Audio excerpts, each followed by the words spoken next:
Blazing Hot 91 in the Blazing Hot Morning Show. It's time now for our health healing at Hampton Roads. Every Wednesday, we take a pause for the cause, as sponsored by the Virginia Department of Health. Today, we have no stranger to the show, Bishop Kimbrown from the Mount. Good morning, Bishop.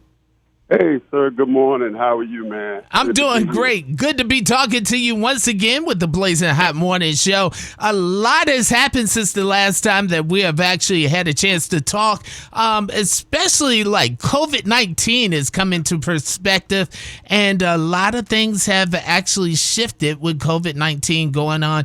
Tell us real quick, how is the Mount handling things with COVID-19? Well, we created something called Mount 360. And it's totally virtual, all online. And, man, we're averaging thousands. About our lowest Sunday has been 7,000 people. Mm-hmm. But what we're doing is it allows us to cover, connect, and care for people during the pandemic. So we got everything. We do programming every day. Basically, we've created a network, a television network. We've got exercise going on Saturday. Church Redefined on Tuesday nights, which is for young adults. We've got something for children, something for teens, something for seniors, couples. We're doing some counseling online now. And then, of course, Sunday morning we do 8 o'clock and 10 o'clock. Okay, got it. So pretty much a plethora of programming has now developed as far as a network. Right, absolutely. How was missions going on? Missions is going really, really well. I mean, I'm grateful to the saints that have continued to give at the church so that we can continue to serve. So we've provided for first line care providers. We've taken care of doctors, nurses.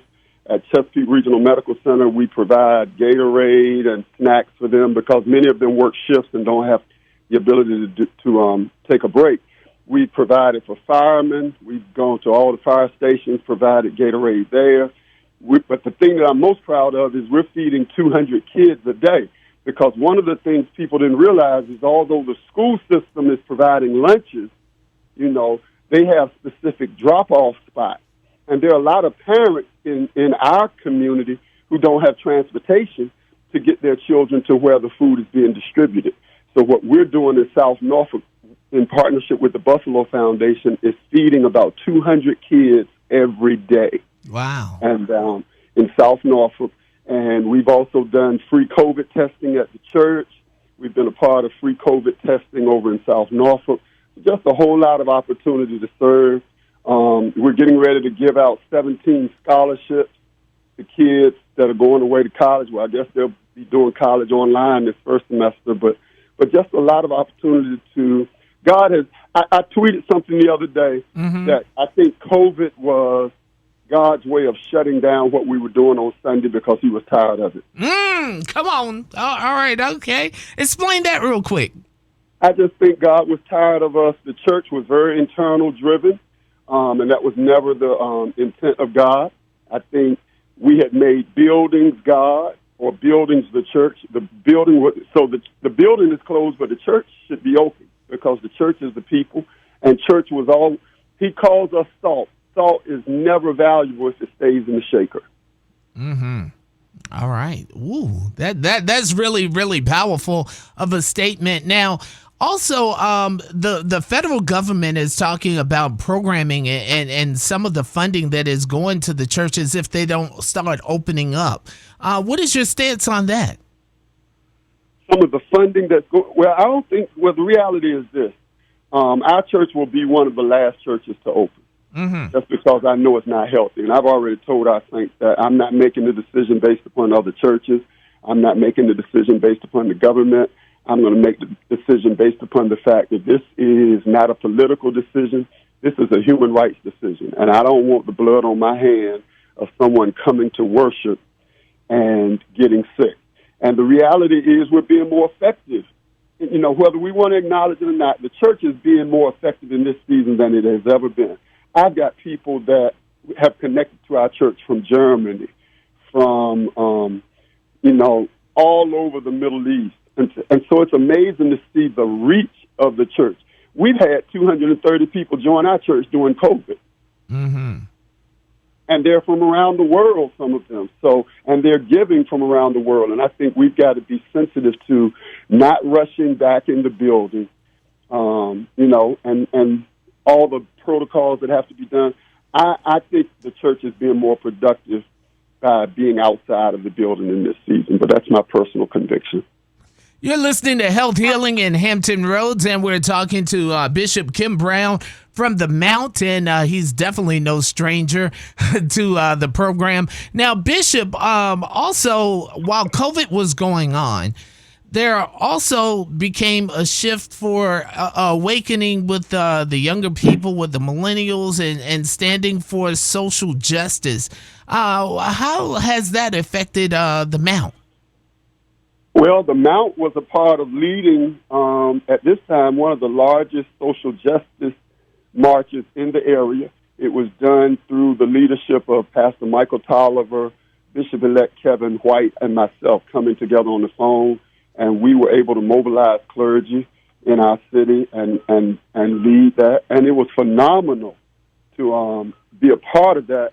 I think one of the things that was different about our march was our ability to give the city some demands. That's good. What type of demands were being made?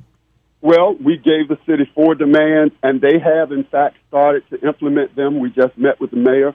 One of the demands was that we wanted the diversity officer in the city manager's office that would be able to look every day at the diversity of the city's workforce and how the city distributes resources. So they're doing that. The second one was we wanted to be able to be a part of helping the police department to reshape its rules of force and principles of force. And so they are doing that. We will also be able to meet with the city government quarterly, and I got to give our mayor his props. We demanded to be able to meet with the mayor, the city manager, and the police chief every quarter. Our mayor said in this season right now, until we really get a handle on it, we're going to meet monthly. So monthly, we will meet with the mayor, the city manager, and the police department chief. And at that meeting, the chief will provide for us a written report on all disciplinary action against police officers and all uses of force records that police officers have been involved in. So real proud of our city, but we didn't want to just march. So we marched to City Hall and then presented in writing our concerns and demands to the city's leadership, our mayor and the city council. Do you see some of the tactics that we use of old still working in today's tactics of new? As far as civil rights tactics? Oh, yes. Uh-huh. Oh, yeah. Well, I think that here's what I believe. I believe, number one, God has given this generation, this new generation, an energy and a conviction to stand up, and they're not going to be denied. What concerns me is when people in my generation are criticizing this young generation. This is a different day. We shouldn't be criticizing them. What we should be doing is applying our wisdom to their energy. So I tell people all the time, marching is fine, but we got to make some demands as well. Taking statutes down is fine, but if we don't change statutes, we're taking statues down, but we got to change the statute, those rules and regulations. And there are monuments that are coming down, but we got to take monuments down in people's hearts. So I'm fully supportive of the young people that are showing their conviction, releasing their energy to make change happen. And as an older person, I might not have that energy, but I have the wisdom. And if I bring my wisdom and line it up with their energy, we can really make some changes. And so I applaud our young generation because they have definitely made change start to take place in our nation like never before.